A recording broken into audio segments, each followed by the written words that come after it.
Y bueno, en esta mañana, ya casi tarde, quisiera invitarles en el libro de Marcos, capítulo 14. El hermano Javier nos guió en esta lectura. Voy a leerlo para ustedes. En Marcos, capítulo 14, versículos 66 al 72.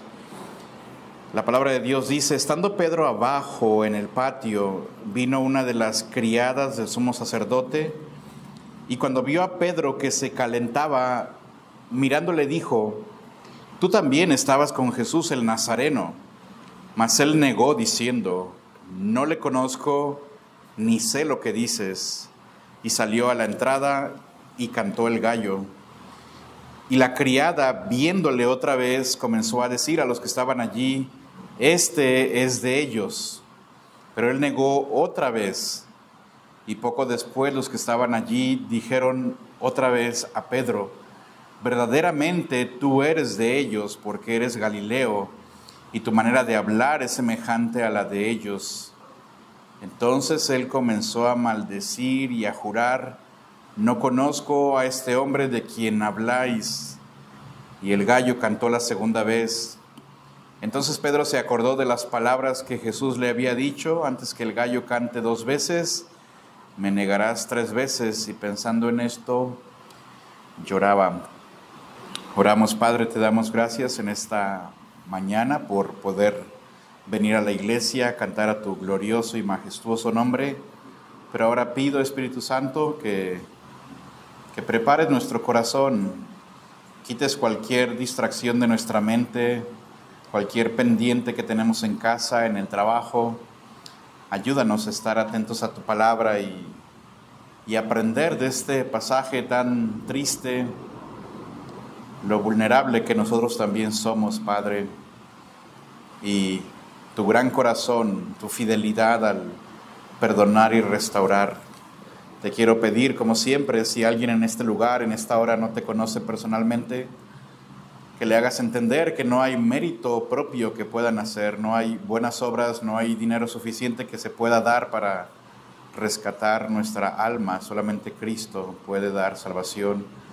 Pero hacer entender esto es algo que solamente tu Espíritu Santo puede hacer. Pido que trabajes en todos nosotros, fortalezcas nuestra fe, y toda la gloria, absolutamente toda, sea únicamente para ti, Jesucristo. En tu nombre oramos. Amén. El día de hoy vamos a hablar de Pedro, su caída y su restauración. Y sabe, hay escenas, hay relatos en la Biblia que nos hieren cuando los leemos por lo que pasó. Y este es precisamente uno de esos pasajes, porque vamos a ver a Pedro negar a su Señor, y eso es algo que duele profundamente. Y no solamente porque vamos a ver la debilidad de Pedro, pero porque en Pedro nos vemos nosotros mismos. Lo que le pasó a Pedro es, de alguna manera, un espejo de nuestra propia vulnerabilidad. Pedro fue ese discípulo decidido. Era aquel que siempre era animado, entusiasta, se adelantaba para servir al Señor, para responder, para ayudar. Fue él el que demostró un amor sincero por el Señor. Sin embargo, aquella noche, entre la 1 y las 3 de la madrugada, aquel hombre que dijo: aunque todos te negaren, yo no. Tenemos a ese mismo hombre negando 3 veces, no 1 ni 2, sino hasta 3 veces que no conocía a Jesús. Y Pedro, hermanos, no debemos confundirnos. Él amaba realmente al Señor, pero él subestimó, le restó importancia al poder del enemigo dentro de él mismo. Y ese gran peligro, esta escena es una advertencia para usted y para mí el día de hoy. El peligro de confiar en nosotros mismos y descuidar la batalla que tenemos todos nosotros dentro de nosotros. Aunque de acuerdo a Corintios somos nuevas criaturas, las cosas viejas pasaron, somos hechos nuevas criaturas, aún así seguimos viviendo en cuerpos caídos, sujetos al pecado. aunque tenemos un nuevo espíritu, seguimos arrastrando esa vieja naturaleza que se resiste a morir. Y Pablo lo resumió bien en Romanos 7:24, miserable de mí, ¿quién me librará de este cuerpo de muerte? Y esa tensión que usted y yo tenemos en nosotros mismos, por una parte el deseo de obedecer al Señor, pero por otra parte esa inclinación hacia pecar, esa tensión va a perdurar con usted y conmigo hasta que nos muramos, hasta el final. Pero de regreso a Pedro, hermanos, quiero resaltar que Pedro no cayó de repente, no fue como que lo agarraron por sorpresa y cayó. Más bien, su caída viene desde más atrás, desde horas atrás. Cristo les dijo, hay que orar, hay que velar, y Pedro en lugar de eso duerme. Pedro en lugar de permanecer cerca de su maestro lo sigue, pero a la distancia, de lejos, buscando protegerse a sí mismo. Su derrota en realidad no fue ante la gente alrededor, ante el gobierno, ante algún soldado. Su derrota fue ante su propia autoconfianza, decir, yo soy fuerte, yo puedo, y dejar de vigilar por su alma. Por eso Pablo nos advierte bien, el que piensa estar firme, ¿qué dice después? Mire que no caiga.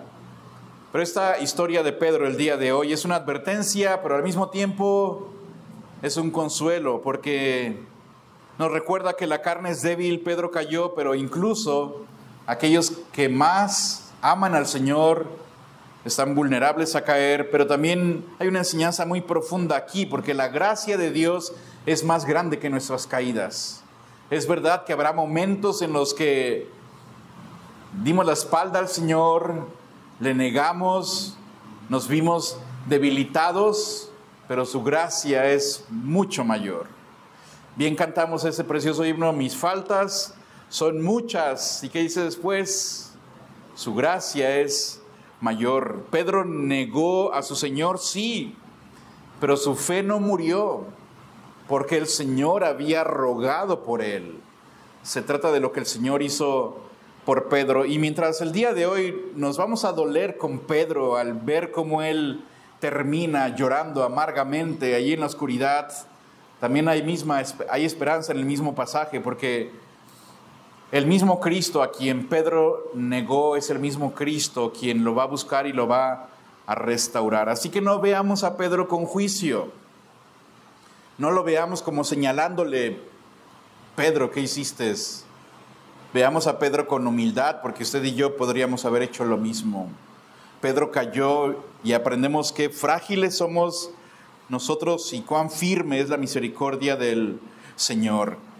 Y la mejor manera de entrar a nuestro pasaje es simplemente siguiendo la narración. No tengo puntos bien definidos el día de hoy, sino primero ver en sí la caída de Pedro. Me gustaría después analizar qué llevó a Pedro a caer y por último su restauración.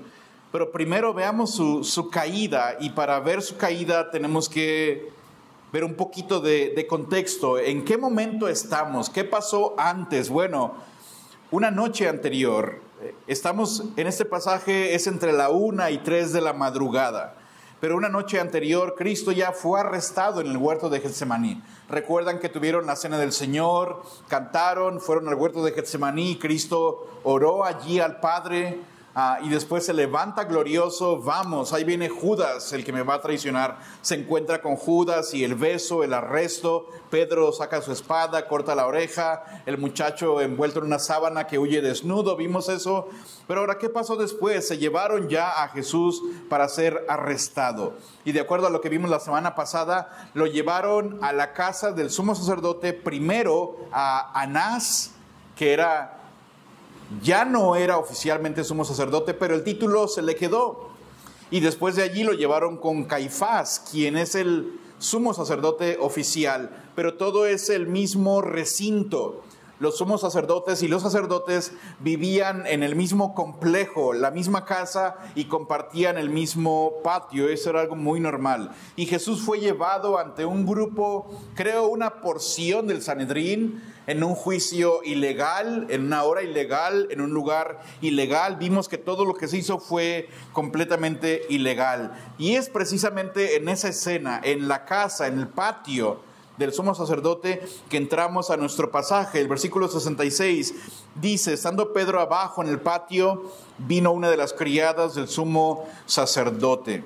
Y aquí entramos a nuestro pasaje. Pedro estaba en el patio, y Pedro, de acuerdo al pasaje, el mismo capítulo, versículo 54, Pedro le siguió de lejos hasta dentro del patio del sumo sacerdote y estaba sentado con los alguaciles calentándose en el fuego. Y solo quiero destacar, para que tengamos una perspectiva correcta de lo que está pasando, mientras Pedro está allí en el patio, el Señor Jesucristo está siendo juzgado al mismo tiempo. De alguna manera tenemos dos juicios en una misma hora. Adentro, el Hijo de Dios siendo juzgado injustamente por hombres perversos, y afuera en el patio, un discípulo de Cristo va a ser probado por una muchacha insignificante. Adentro, Jesús es fiel en silencio, y afuera Pedro será infiel con sus palabras. Adentro tenemos al Cordero de Dios que no se defiende, aunque lo acusen falsamente, y afuera el discípulo que se defiende, aunque nadie lo está acusando realmente formalmente.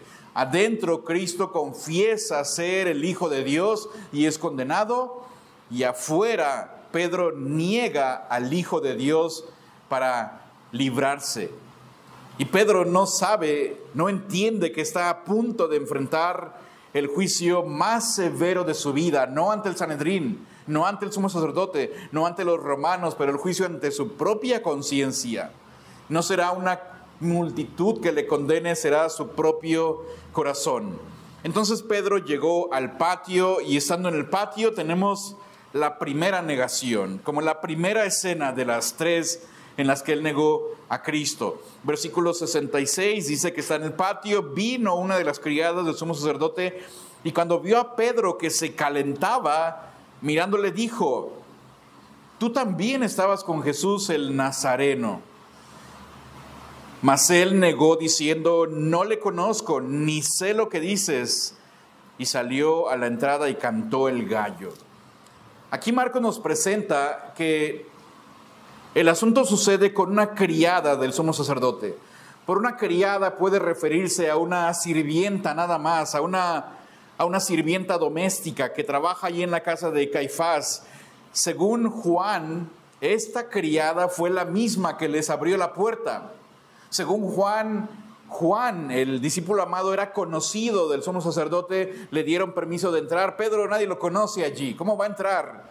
Bueno, Juan pide: dejen pasar a Pedro, y después el relato bíblico ya no sabemos qué pasó con Juan, pero se queda con Pedro. Así que Pedro consigue entrar allí al patio, y es esta misma mujer que les abrió la puerta que después observa a Pedro que está allí calentándose en el fuego. La Biblia dice que está haciendo frío, y ahí está Pedro rodeado de otras personas. Y quiero notar que esta mujer no es que no sea nadie, pero no era una mujer importante, no era una autoridad, no era una mujer responsable de grandes tareas, era una muchacha más, era quizás una esclava, lo cual era común, o quizás una sirvienta.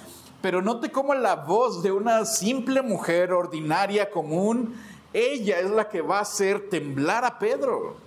No fue que vinieron un grupo de soldados. Y de hecho Lucas agrega un detalle interesante. Dice que la mujer se fijó en él, lo que significa que le miró fijamente, lo cual implica que la mujer lo ve y dice: a ver, sí es, sí lo reconoció. ¿De dónde lo reconoció? Quizás su acento, quizás su vestimenta, quizás en el templo, porque Jesús estuvo toda la semana enseñando en el templo. Hay un ambiente en el que Jesús es muy popular. Entonces quizás la mujer recordó haberlo visto y haber visto a Jesús y a ver a Marcos con él. Y la mujer le dice esto: tú también estabas con Jesús el Nazareno. Y quiero destacar aquí que la mujer se refiere a Jesús como el Nazareno. Parece algo simple, pero en realidad el título de Jesús como el Nazareno es un título despectivo. Los religiosos se refieren a los nazarenos como gente sin educación. Así que la mujer llama a Cristo, a Jesús el Nazareno.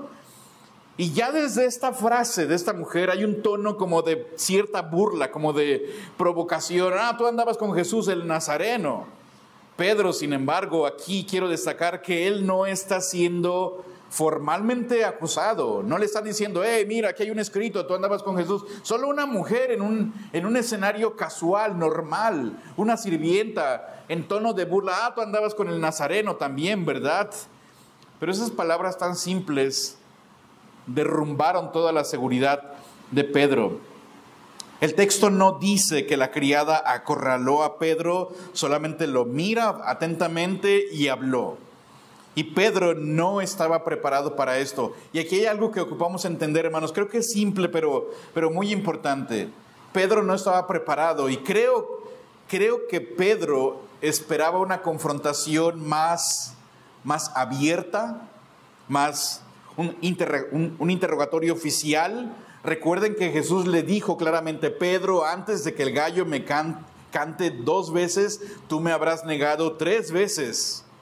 Pero Pedro, al igual que nosotros, no creyó que su caída pudiera venir por algo tan pequeño. No sé usted, pero pienso que Pedro, habiendo escuchado las palabras de Cristo, él esperaría que a lo mejor lo interrogaran oficialmente o que fuera un soldado que lo interrogara. Y no se esperó que una muchacha ahí cualquiera le dijera, tú estabas con él. La tentación no vino del sumo sacerdote, no vino de los soldados romanos o de un soldado del templo, vino de una muchacha común. Y ese precisamente es el punto importante aquí, hermanos. La debilidad humana no necesita grandes amenazas para manifestarse.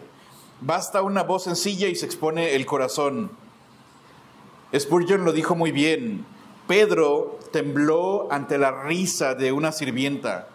Así de poco necesita el diablo para hacer caer a un creyente que confía en su propia fuerza. ¿Cuál es el punto? Que muchos de nosotros creemos que vamos a caer en un evento grande.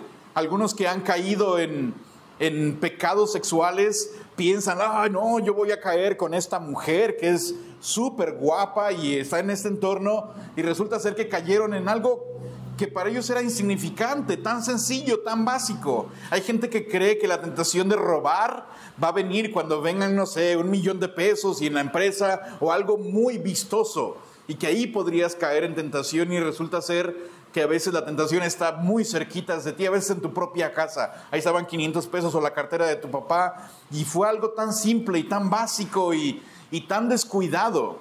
Y creo que Pedro esperaba que el Señor le advirtió, me vas a negar, y Pedro esperaría, no sé, debo de esperar un soldado romano o debo esperar que el sumo sacerdote me llame, y resulta ser que fue la criada allí en una fogatita alrededor. Tú estabas con Jesús el Nazareno. Y Spurgeon dice, mira qué poquito ocupa el diablo para hacer caer a aquellos que creen en sí mismo, que confían en su propia fuerza. ¿Y cómo respondió Pedro? De acuerdo a la palabra de Dios, él dijo, no le conozco ni sé lo que dices. Y aquí hay una doble respuesta. Primero es personal, yo no le conozco, no, desconozco quién es él. Y la segunda es evasiva, no sé de qué me estás hablando. Como cuando a alguien lo acusan de algo que sabe que hizo, y dice, no tengo ni idea de qué me estás hablando. Estás prácticamente diciendo que te estás desentendiendo del tema. Y aquí Pedro no hay ni maldiciones, no hay juramentos, eso va a venir después, pero sí niega completamente, niega tajantemente conocer a Cristo, es decir, no tengo ni idea de quién es Él. Y Marcos agrega un detalle que solo Marcos lo da, y eso es que cantó el gallo por primera vez. Y creo que es un recordatorio suave, como cuando usted pone la alarma 5 veces porque a la primera no se va a despertar. El gallo sonó por primera vez. El gallo ahí. Pedro, hay que ponerse alerta, listo. Pero Pedro ignoró completamente esto. Este primer canto del gallo hubiera sido una buena oportunidad para recapacitar, una advertencia temprana. Y quiero invitarle a reflexionar en este punto de Pedro. La caída de Pedro comenzó cuando él dejó de ver su propia debilidad. No se preparó para una prueba sencilla, para algo fácil, porque esperaba algo grande. Y muchas de sus tentaciones y las mías en las que vamos a caer, estamos pensando en algo grande, en algo así público. Y descuidamos cosas chiquitas que pasan a nuestro alrededor. Y creo que Pedro confiaba demasiado en sí. No caemos en batallas grandes que tememos, sino en batallas chiquitas que subestimamos y que minimizamos. No fue una espada, no fue un soldado así grande, no fue una guardia romana lo que hizo temblar a Pedro. Fue una muchacha junto al fuego, nada más. Y esa escena nos enseña, hermanos, lo vulnerables que somos. Pero pasemos a la segunda negación de Pedro. Ok, ya pasó la primera, mal. Pero esto va a ir empeorando. La segunda negación en el versículo 69 y 70. 69 y 70. Y la criada, viéndole otra vez, la misma criada, comenzó a decir a los que estaban allí, este es de ellos. Pero él negó otra vez. Y poco después los que estaban allí le dijeron otra vez a Pedro, verdaderamente tú eres de ellos, porque eres Galileo y tu manera de hablar es semejante a la de ellos. Aquí tenemos los dos, pero en el versículo 69 y parte del 70 primero, vino la criada otra vez, comenzó a decir a los que estaban allí, este es de ellos, pero él negó otra vez. La primera negación no libra a Pedro del peligro. Lo que hace es más bien acercarlo más a una segunda caída. Después de que el gallo canta por primera vez, de acuerdo a la palabra de Dios, Pedro salió a la entrada, como quiere alejarse del foco de atención, cerca ya de la salida, intenta mantener la distancia, pero todavía sigue llamando la atención. No pasó mucho tiempo antes de la siguiente caída. Y de acuerdo a Mateo y Marcos, fue la misma criada, pero Lucas y Juan agregan más detalles. Y dice que fueron otras personas que se sumaron al señalamiento. De acuerdo a Mateo fue la criada, de acuerdo a Lucas dice que fue otro hombre. Entonces tenemos dos criadas y ya un hombre se unen. Y ahora hablan ellos públicamente. Este hombre también estaba con Jesús. Lo que antes fue un comentario casual, tú andabas con el Nazareno, ahora se convierte ya en algo más de varias personas. Lo señalan, este es de ellos. Y note la acusación, esa segunda vez, este es de ellos. ¿Y qué significa de ellos? Es del grupo de Jesús. Es de ese grupo que son enemigos del templo. Es de ese grupo que son rebeldes. Es de ese grupo que supuestamente no quieren pagar tributos al César. Y acusaron a Jesús de blasfemo. Y decir, este es de ellos, implica automáticamente, también debe ser juzgado. Implica, lo deben de arrestar. Hay un ambiente ya hostil. Ser parte de ellos sería cómplice de Jesús. Entonces Pedro se encuentra ya en una situación más compleja, acorralado socialmente. Y de nuevo, otra vez lo mismo. La tentación, la acusación, la prueba no viene de la autoridad, viene de voces alrededor, el murmullo de los mismos criados alrededor del fuego. Y en esa ocasión la respuesta de Pedro fue, dice Marcos solamente, pero él negó otra vez. Sin embargo, Mateo y Lucas nos dan más detalles. Mateo dice, Mateo 26, 72, negó otra vez con juramento, diciendo, no conozco al hombre. Y Lucas 22, 58 dice, hombre, no lo soy. La segunda vez, primero negó conocerlo, pero ahora ya incluye juramento. Y juramento es llamar a Dios como testigo. Te digo por Dios que no lo conozco. Y se me hace interesante que Lucas agrega esta palabrita, hombre, no lo soy. ¿Sabe que eso no es exclusivo del español? Que decimos, hombre, te estoy diciendo que me dejes en paz. Los jóvenes ya no usan mucho eso, pero usamos esa palabrita, hombre, y estaba tratando de investigar de dónde salió, por qué lo usamos. Pero en realidad es muy antiguo y nadie puede rastrear como por qué decimos eso. Hombre, ya déjame en paz. No sé, solamente es una manera de decir, como lo juro, da énfasis al discurso, como para sonar enfático, defensivo y hasta en parte molesto. Hombre, ya no me molestes. Y Pedro usa esta palabra para decir, hombre, te estoy diciendo que no lo conozco. Te juro por Dios que no lo conozco. Y Pedro se hunde más y más en su negación en vez de huir de ella. Pero quiero destacar que aquí en la segunda negación tenemos una caída progresiva y no instantánea. Hasta este punto Pedro no ha blasfemado, Pedro no ha gritado, Pedro no ha huido, pero su corazón se va endureciendo más, se va agravando su situación. Cada negación lo hace más cómodo con el pecado, más cómplice de la mentira, más alejado de Cristo. Y se cumple lo que Cristo había dicho: Pedro, velad y orad para que no entréis en tentación. El espíritu está dispuesto, la carne es débil. Pedro no oró cuando debió haberlo hecho, ahora no resiste cuando necesita resistir. Y cada paso en esta escena muestra cómo la confianza en uno mismo se debilita al creyente. Cuando no eres capaz de resistir a una prueba y cedes al pecado y justificas la primera vez que eres expuesto a un pecado, si no vienes con arrepentimiento, con quebrantamiento de corazón, lo que va a pasar es que lo vas a repetir de nuevo y aún con mayor gravedad. El punto es sencillo: el que miente una vez, miente otra vez. Y el que miente 2 veces, miente 3 y 4, y la mentira se vuelve hábito en su vida. Aquella persona que es enfrentado al pecado, y si no reaccionas correctamente, y si no vienes al Señor dolido, quebrado y pidiendo su perdón, si en vez de hacer eso contemplas y quieres como esconder lo que has hecho, lo que va a pasar es que tu corazón se va endureciendo más. ¿Sabe que todas las personas que cayeron en el vicio de la pornografía o pecados inmorales, la primera vez que son enfrentados causa un impacto, pero si no hay un arrepentimiento, si no hay una rendición de cuentas ante el Señor, la siguiente vez va a ser peor y peor y peor? Y hay historias de personas que han hecho cosas terribles. Lo mismo con el robo. Yo recuerdo, y lo digo con vergüenza en mi vida, recuerdo haberle robado a mi padre por primera vez en el dinero que tenía ahí regresando del trabajo, sus montañitas de dinero como buen minibusero. Recuerdo haberle robado 5 pesos. No traté eso, después fueron 10 pesos, después un billete de 50 pesos.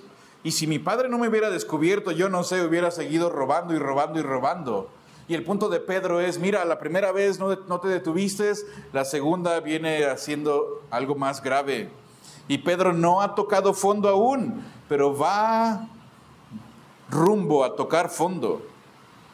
Y ese segundo intento de librarse muestra una lección muy práctica y dolorosa. Quien no enfrenta su primer error con arrepentimiento terminará justificando el segundo. Terminará diciendo: eso es normal. Terminará diciendo: bueno, es que soy débil, no puedo evitarlo. Pero pasemos a la tercera negación y el pasaje pronto termina. Versículo 70, a partir de la mitad. Y poco después los que estaban allí dijeron otra vez a Pedro: verdaderamente tú eres de ellos, porque eres Galileo.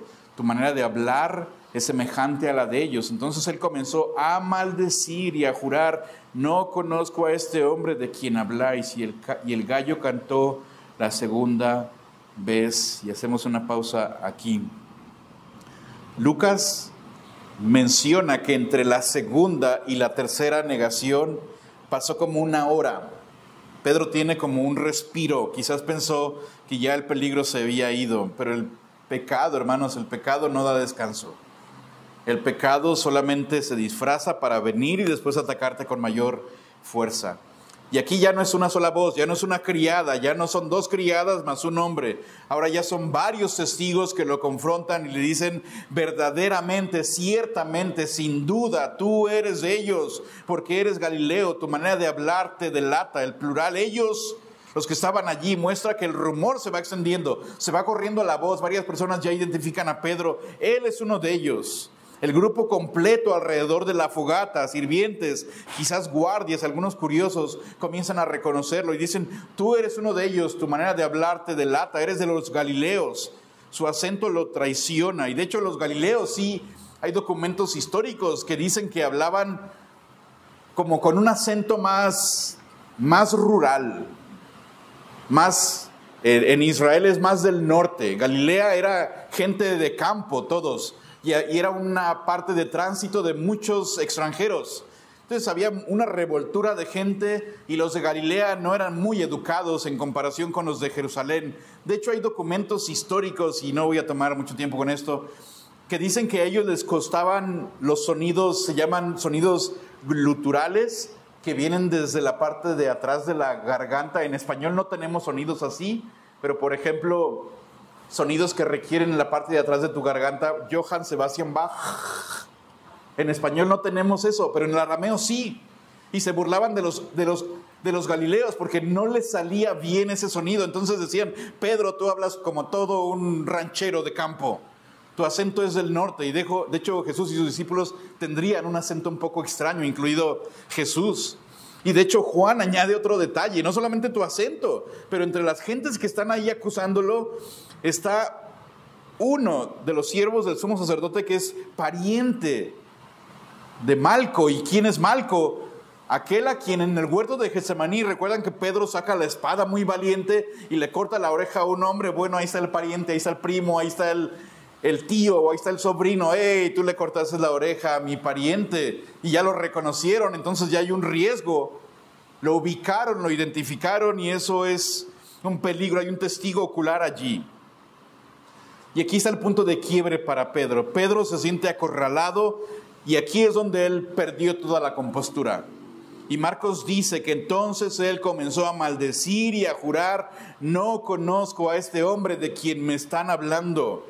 Y la palabra maldecir implica invocar una maldición sobre ti mismo. Yo les he compartido antes, no sé si lo hicieron cuando eran niños o adolescentes, que me caiga un rayo, si no es la verdad.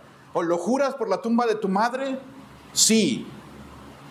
O lo juras con la mano en la Biblia, o que me muera, que me pase algo si yo te lo robé. Y Pedro está haciendo algo parecido, está maldiciendo, está diciendo: que me pase algo perverso, algo malo, que Dios me castigue si miento. Y de nuevo vuelve a jurar con juramento ante Dios. Y aquí está la gran ironía. En otras palabras, Pedro pone el nombre de Dios como testigo de una mentira. No solo niega a Cristo, pero usa a Dios para negar a Cristo. La caída ha llegado al punto más bajo en la vida de Pedro. Y el gallo cantó la segunda vez, dice el versículo 72. Se cumplió literalmente lo que Cristo dijo al pie de la letra.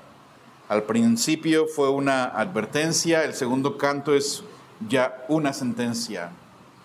Y piense en Pedro. Canta el gallo por segunda vez y todo se arma en su mente. Y es un caos, Pedro, en este momento. No cayó de repente, quiero aclarar esto.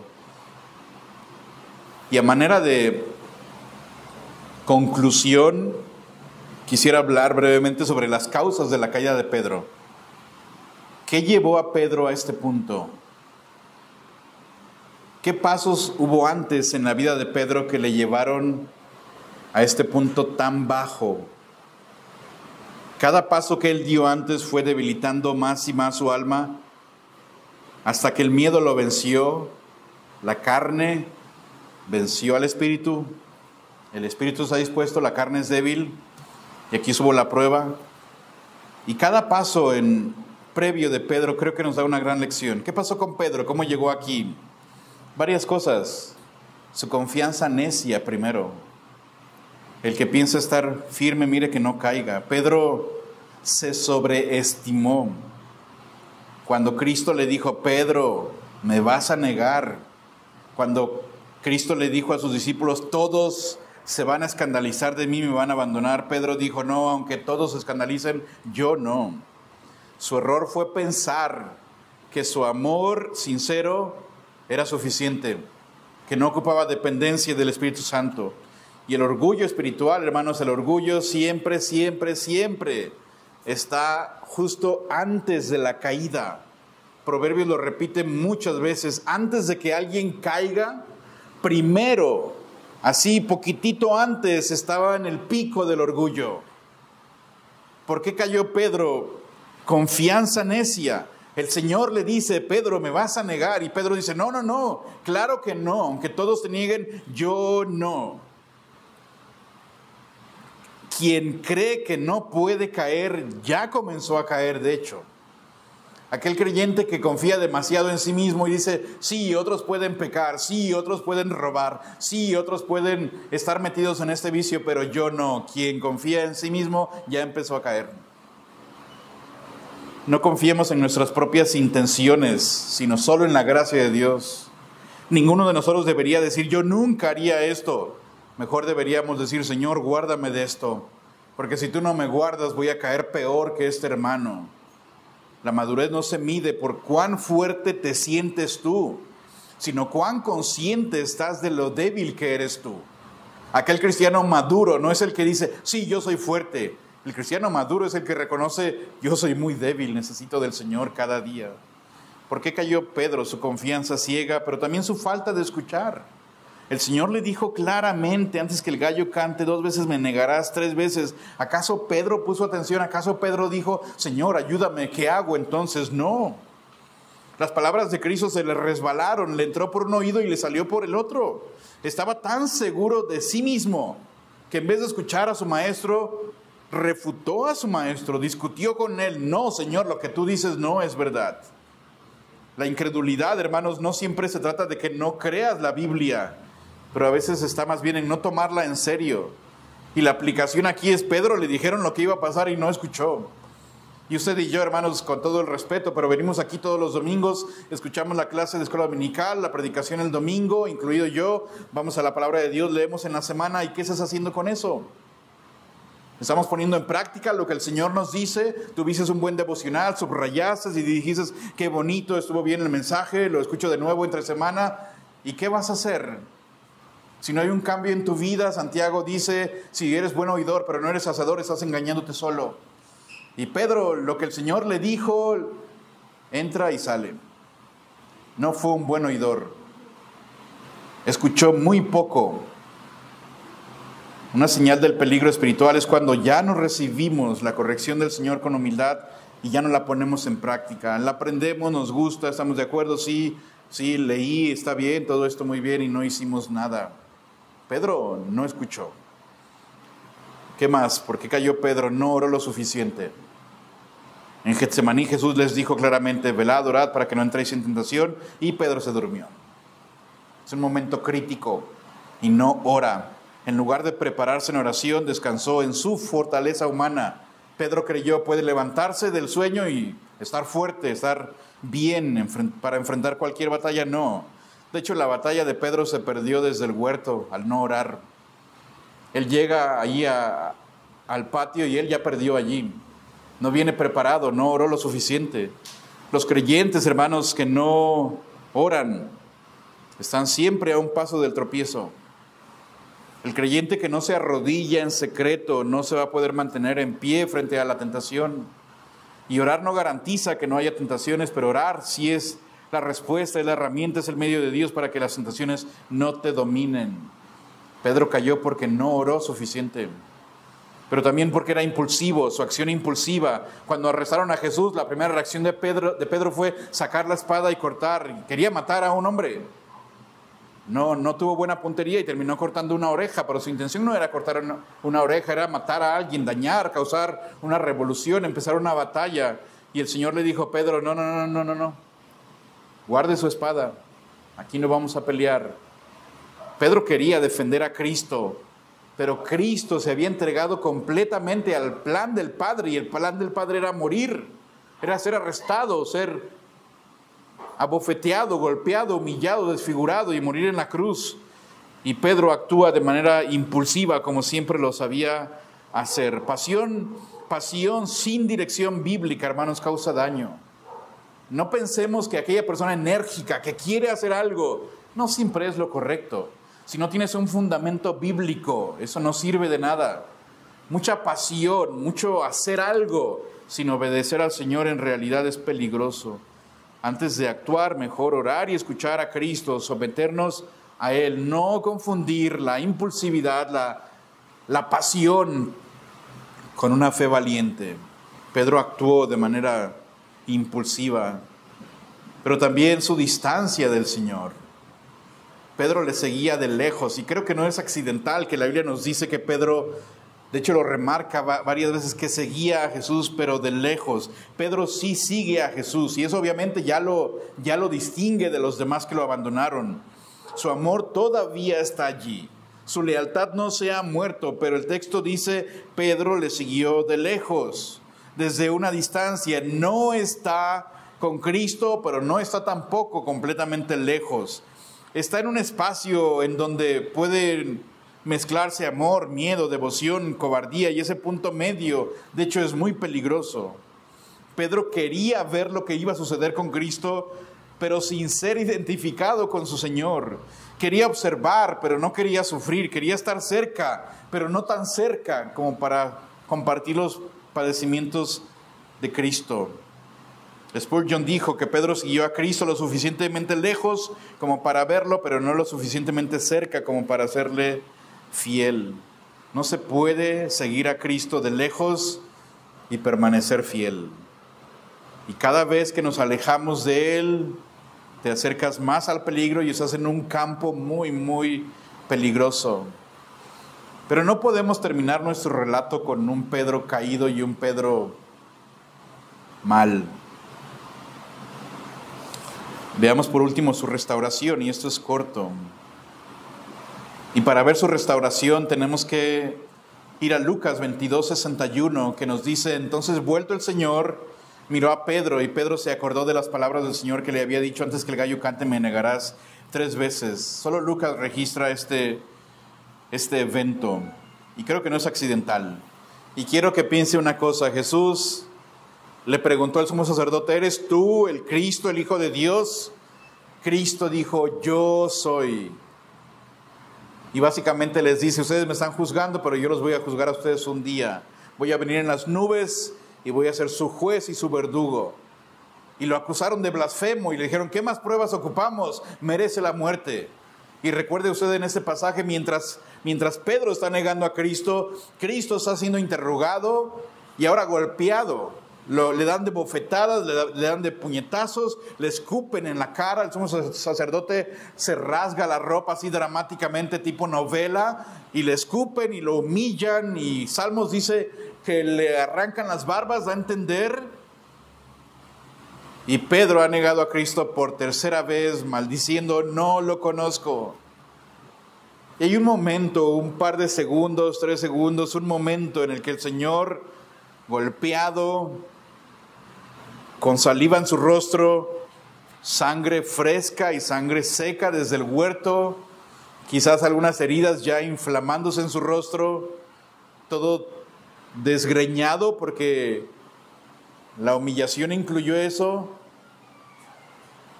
Imagínense esa mirada que cruzan los dos, una mirada que no ocupa palabras. Jesús se vuelve y Jesús busca a Pedro.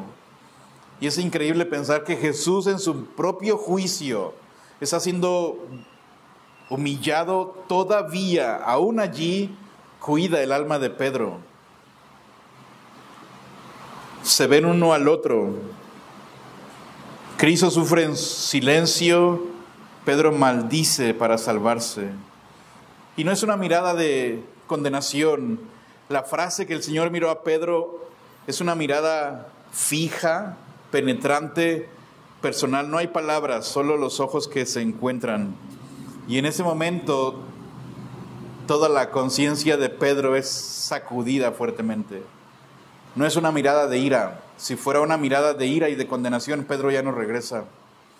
Fue una mirada, creo, hermanos, de amor santo, de compasión, una mezcla del Señor de dolor, ternura. Esa mirada que le recuerda a Pedro lo que Cristo le había dicho. Carlos Spurgeon de nuevo dice, esa mirada fue un sermón sin palabras, una predicación sin voz. En ella Pedro vio su pecado, la paciencia de Cristo y el amor que no lo soltó ni siquiera en la negación.